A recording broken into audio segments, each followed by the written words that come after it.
Madhav, I haven't had this much fun listening to all these points of view since Jaspal Bhatti's flop show. Literally, when Lokesh started, I was genuinely reminded of Jaspal Bhatti's flop show. I don't know if you remember that. He was one of the great geniuses of Indian comedy. All of this, mind you, they are not citing a single rule. Nobody can quote section, subsection of what it means. Everybody is interpreting, and according to Mr. Srivastava, every judge of India, every CJI of India has been crooked except Mr. Kapadia. That is his own standard right now. So basically, we saw this with Gogoi also. When Gogoi came out in that 4 or 6 judges sitting and taking out a silent demonstration, very brave judge, so great. This is the future of India depends on this. When Gogoi passes a judgment passes a judgment in favor of Ram Temple, it suddenly becomes the end of democracy. When the same judge passes a thing for them, thank God, Supreme Court is the last institution left. Let us just look, mind you, not one rule, not one section, not one subsection has been quoted. And maybe the Congress can lead the charge by expelling Mr. Manmohan Singh from primary membership of the Congress party for having Justice Balakrishnan over. They should do that. They should lead by example, and then we will accept Modi was also wrong. But let me read out something that a so-called group editor of the Hindu has tweeted out. This is the level of lunacy we've descended to.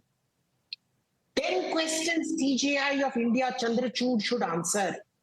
Whose initiative was it to invite Narendra Modi, Chandrachud, or PMO India? Were opposition leaders, including LOP, Rahul Gandhi, invited? Why not?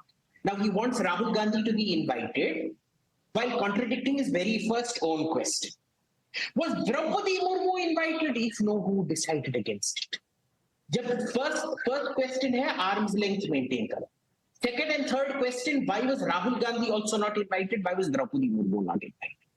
2 years as CJI have other politicians been in cordial touch. Did he ignore the separation of powers only because his term ends soon? He's imputing motive here to the CJI. Whose idea was it to project a private Hindu ritual as a photo op? BJP IT cell. Now, Pradeep has told you what UBT meeting the Chief Justice of the Bombay High Court. You've seen photos of Justice Balakrishnan in Manmohan Singh's house. What was that? Now this is where it gets truly ridiculous. Was the Maharashtrian topi readily available, or did the PM bring it along?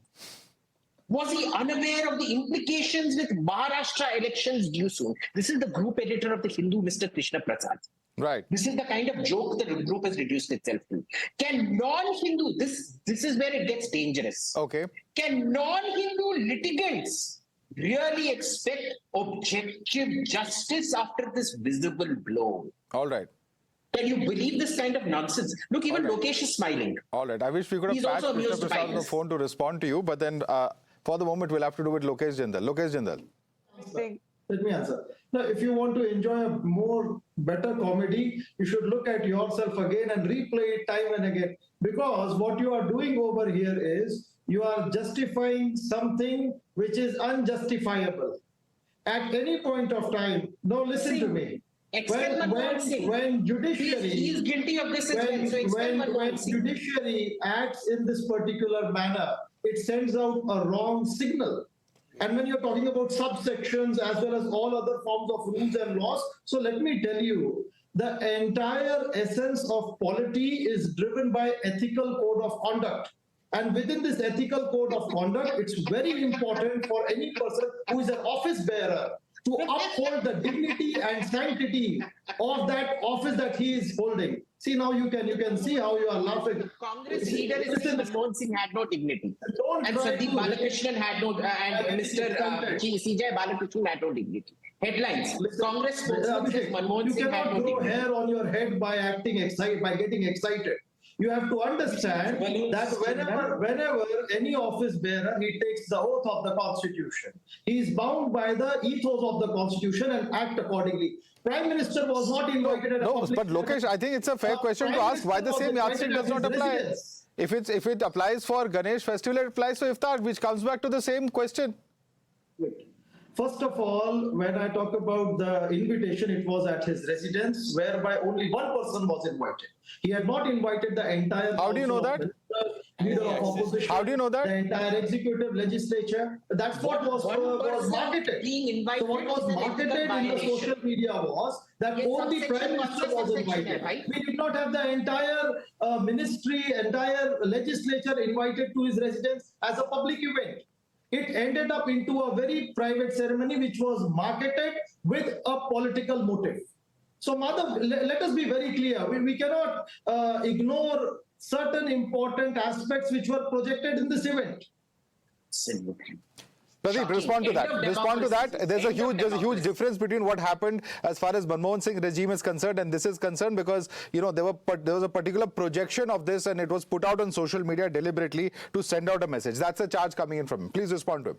See, Madhav, this argument is bizarre that attending an iftar is cementing secularism and attending Ganesh Chaturthi or going for a Ganpati Puja is Loktantra khatre mein hai. Now, this is a bizarre logic. This even, pseudo-seculars will not apply this logic. And tell me, Madhav, till 10th of September morning, Justice Chandrachud was the best Chief Justice. He was giving all the correct judgments. And on 11th of September, Justice Chandrachud's credibility completely goes to the toss. Is there a judgment which has taken place? Is there a new filing which the Uddhav Thackeray government has said? No. How? The issue is Ganpati festival, because they absolutely do not have any issue with iftar. Now, please tell me, if I take this argument forward, on 10th of November 2013, a sitting Chief Supreme Court judge heaped praise for Rahul Gandhi. This is a Times of India report. And this judge's name is Justice J. Chalmeshwar. So if that argument is extended, does it mean that every judgment given by the respected justice after 10th of November 2013 was a compromised judgment? What type of a logic is this, Madhav? And also, just 10 seconds, it is not necessary that it's always a private event. Recall what happened before independence when Bal Gangadhar Tilak at the Ganesh festival used to organize grand community events in order to further the spirit of nationalism. So it is not about private or public. My argument, Madhav, in 10 seconds I will end this. They always take this constitution in hand. Please tell me, how is it anti-constitutional to go to a Ganesh to a Ganesh Puja and not go to an fair enough. But the question that I will pose over here, and one must look at it in the context of what happened in 2018. You mentioned Justice Chalmeshwar. So in that light, we have seen the various statements that have been made in the press conference, and it is a fact that the allegation at that time against the then Chief Justice of India is that he was being influenced and assigning cases with a political bias. And you would also agree, Pradeep, that this was seen as a black spot in our judicial history. No, I am asking a simple question. Mr. Chalmeshwar, the respected justice, he praised for Rahul Gandhi in 2013.